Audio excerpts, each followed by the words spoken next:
it is possible to reverse chronic conditions. The evidence shows we can reverse cardiovascular illness. We know it's even possible to reverse cognitive decline like dementia. We know we can reverse cancer.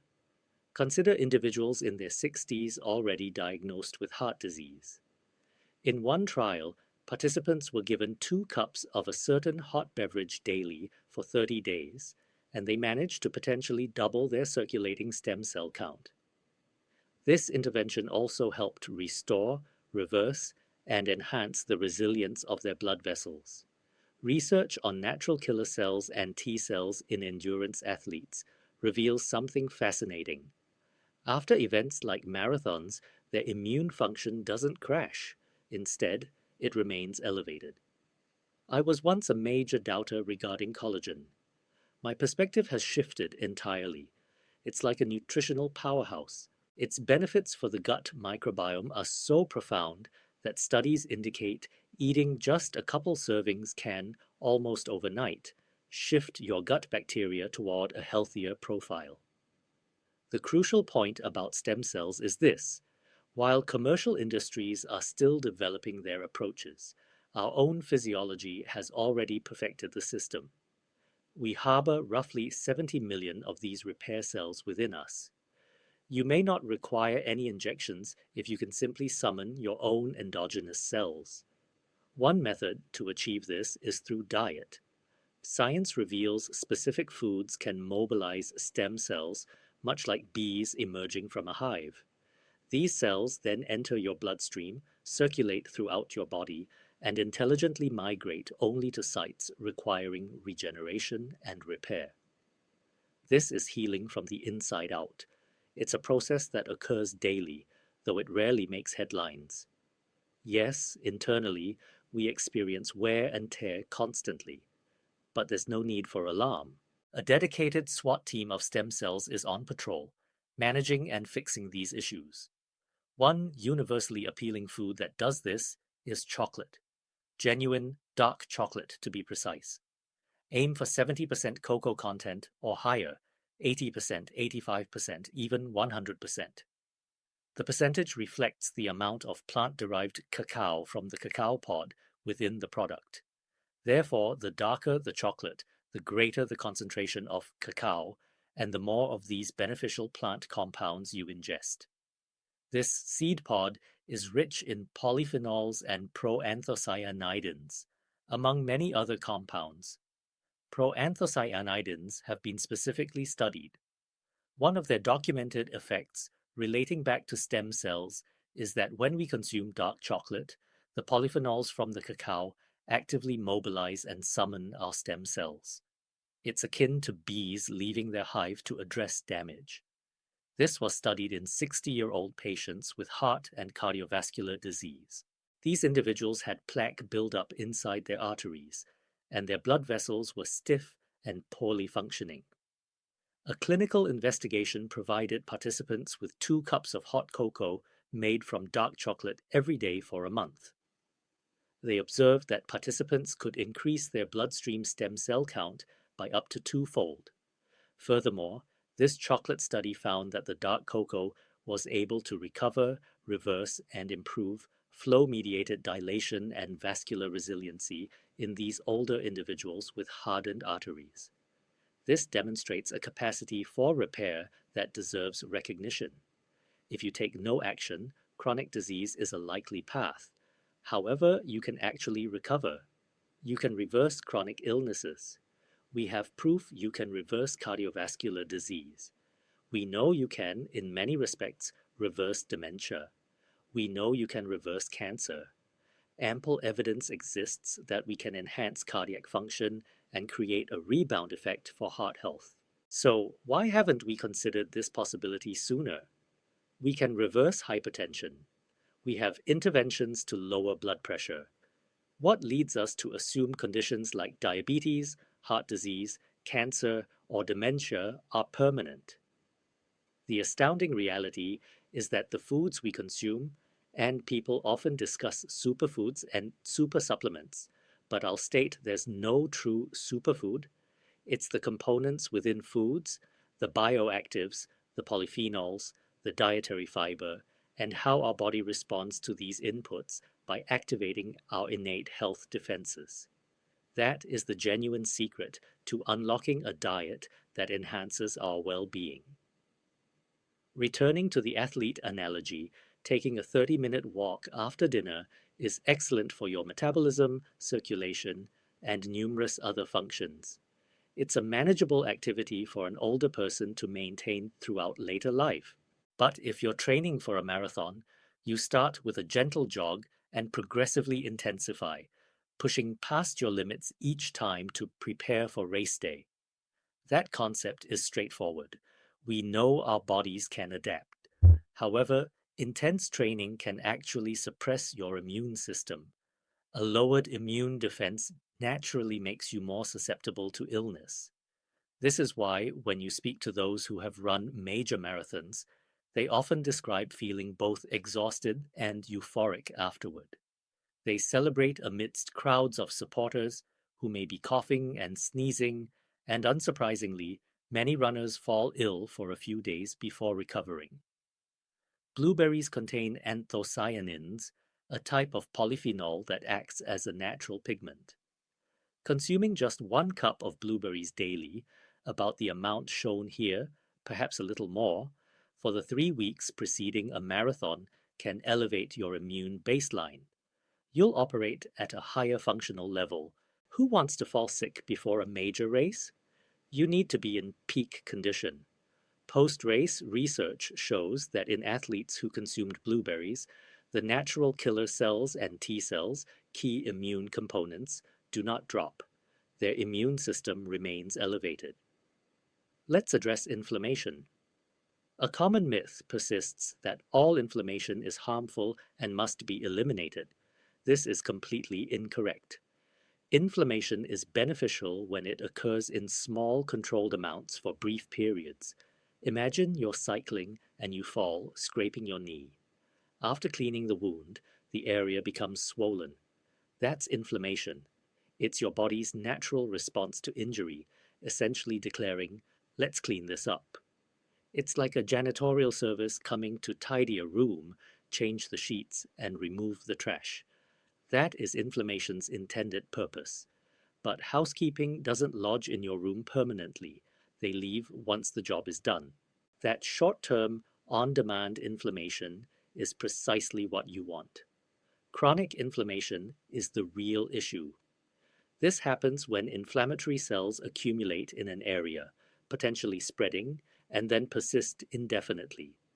When you exercise, you intentionally cause minor damage to your muscles. This is normal and acceptable. You're stretching and working the tissue. The no pain, no gain principle encapsulates this. A degree of inflammation occurs because, to build stronger muscle, you must first break it down so it can repair in a superior way. It's comparable to renovating a kitchen. It was functional, but you dismantle parts to rebuild it better. Therefore, any exercise will generate some inflammation. As mentioned earlier, running a marathon creates significant inflammation. The foods you eat can help mitigate this. Polyphenols are exceptional for calming inflammation. I enjoy seasonal fruits. Apples in autumn, citrus or pears in winter, and nothing beats a juicy peach in summer. All these fruits and berries contain anti-inflammatory polyphenols that generally act as sentries, ensuring the inflammatory campfire stays contained within the fire pit and doesn't spread. They can also help douse the campfire when it's time to rest. Some people say, "I don't want to sleep too much, doc. I don't want to be seen as lazy." I respond that while your body may be still externally, you are anything but idle. Your body is extraordinarily active during sleep. In a way, during the day, our energy is dispersed for movement, getting from point A to B, opening a jar, solving a puzzle. But during sleep, we can redirect all that energy to regenerating our health defenses. Our immune system resets, our gut microbiome cleans up, like sorting Lego blocks scattered by kids all day and returning them neatly to the toy box. Our DNA repairs itself overnight, which is remarkable. Our stem cells emerge, patrol the body, identify what needs fixing, and make repairs. An immense amount of work to rebuild our health defenses happens while we sleep. One nutritional tip: by creating a longer window between your last meal and sleep, you allow your brain to avoid double duty, processing calories and nutrients, and instead focus on its essential maintenance functions, much like a car wash operating without distractions. There's a framework for boosting immune health. Primarily, our gut health is directly linked to our immune system. In medical school, I didn't learn where the immune system primarily resides. You might think of lymphoid tissue, the spleen, or lymph nodes. Actually, no. Approximately 70% of our immune system is located within the walls of our gastrointestinal tract. Picture a garden hose. If you cut it and look at the cross-section, you see a thick, reinforced wall. That's where a major part of your immune system lives, which is incredible. Meanwhile, gut bacteria reside inside the lumen, the central tube. They engage in constant communication with your immune system. I liken their dialogue to college roommates in a dorm with thin walls. Your gut bacteria can shout, "What do you want on your pizza?" And your immune system can shout back. They hear each other clearly. Therefore, when your gut health is optimal, your immune health will follow. They communicate seamlessly. So the guiding principle is this: first, focus on supporting good gut health, because this will elevate immune function and simultaneously reduce chronic inflammation. You can lower inflammation by promoting short-chain fatty acid production. An effective way to achieve good gut health and foster healthy gut bacteria is straightforward. Prioritize eating plant-based foods rich in polyphenols. Colorful foods are an excellent strategy, including blueberries, strawberries, bell peppers, any vibrantly colored produce. People ask, what about greens? Observe the variety in the produce section: the kale, chard, spinach. It's a remarkable, beautiful spectrum of reds, oranges, and greens. These polyphenols nourish your gut bacteria, which is why they're called prebiotics. The other crucial prebiotic is dietary fiber. Many foods contain it. Dietary fiber is what your gut bacteria, like eager baby birds with mouths open, crave. The mother bird with the earthworm represents that fiber. They await it eagerly. Not all fiber is identical. There's soluble and insoluble. To simplify, most fruits and vegetables contain some dietary fiber. Aim to include them. Some sources are surprising because they don't seem fibrous. For instance, blueberries have grams of fiber per cup. Kiwi fruit is another fantastic source. It's like a health detonator. First, it's not overly sweet, so it doesn't deliver a sugar spike. Its tartness comes from vitamin C, which is essential for immune health, joint function, reducing inflammation, and more. Vitamin C itself has anti-inflammatory properties. Kiwi contains dietary fiber in its green flesh, or golden in golden kiwi. It's so beneficial for your gut microbiome that studies demonstrate eating a couple kiwis daily can, almost overnight, shift your gut bacteria toward a healthier profile. You can see rapid effects. So, while we could delve deeper, the message is clear. Dietary fiber supports gut health. Polyphenols support gut health. For anyone wanting to boost immunity, what's on the list? Kiwi, pomegranates, and some surprising items: celery, broccoli, broccolini, Brussels sprouts, anything fibrous. But here are unexpected sources. Avocado, despite its creamy texture, is an excellent source of dietary fiber. Spread it on sourdough and you've added fiber without even realizing. Another soft vegetable rich in dietary fiber is mushrooms. When cooked, they become tender and pliable. They are packed with a specific type of fiber called beta-glucan. Beta-glucan has multiple benefits.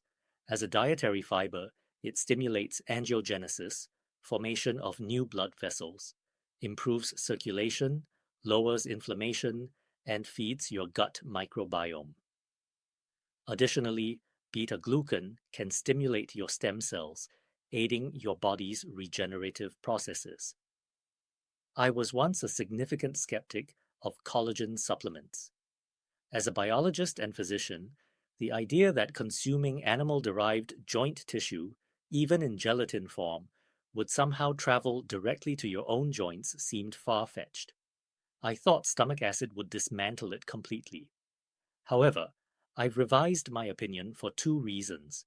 First, clinical studies show genuine relief from osteoarthritis and milder arthritis with collagen supplementation. It does help reduce inflammation and improves measurable aspects of joint health. Clinical evidence is compelling. You must acknowledge facts. Collagen is a large, twisted strand of amino acids and proteins, the material in your joints. When you ingest it, whether in capsules or food, your stomach acid does break it down into many smaller fragments.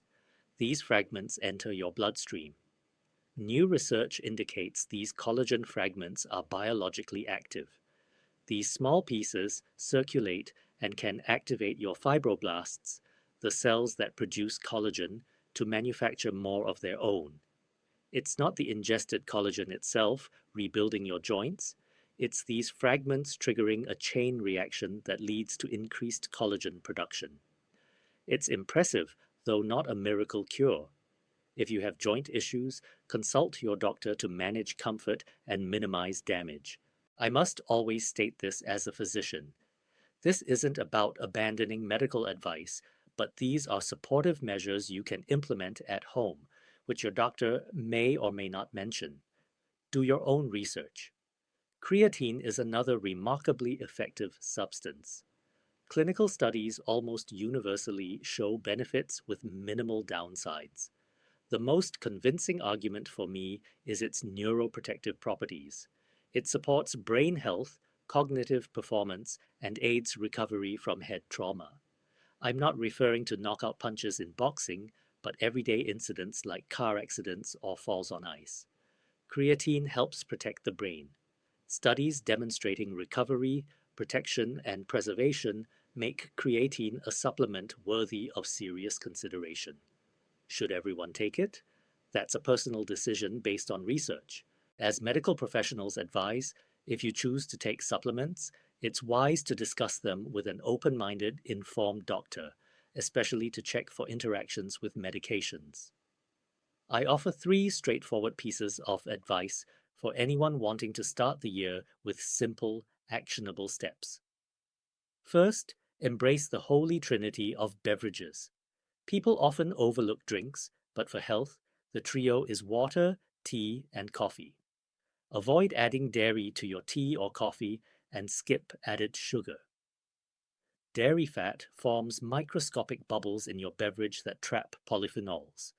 When you drink it, these trapped compounds pass through your gut without full absorption.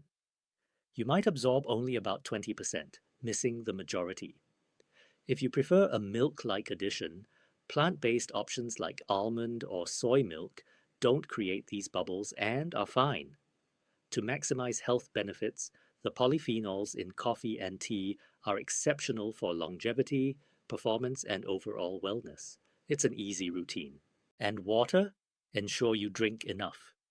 The old 8 glasses is a trope.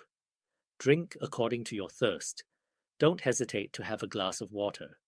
When you do, avoid plastic bottles or cups, which were once ubiquitous. Use glass or a filtered water source, as we now understand the presence of microplastics in water. Second, practice moderation in eating. There's a Japanese concept called hara hachibu, which means eating until you are 80% full. This contrasts with what many were taught: to clean our plates, have seconds, and avoid seeming impolite by refusing more food. Habitual overeating overloads our system with fuel, even healthy fuel, and is a primary driver of obesity and diabetes. Think of your metabolism like driving a car. You don't constantly think about fuel until the gauge nears empty. Then, finding a gas station becomes urgent.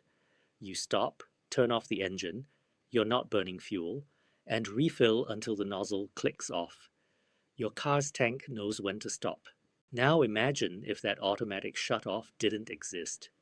You'd keep pumping, the tank would overflow, and gasoline would spill around the car, creating a hazardous, flammable, toxic pool. That's the analogy for overeating. Stop before you reach that point. Third, occasionally skip breakfast. Give your body an extended break. It will thank you. We must unlearn the adage that breakfast is the most important meal of the day. That slogan originated largely from cereal marketing campaigns.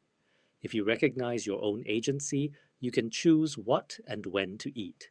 You can select healthy options, and you can skip meals.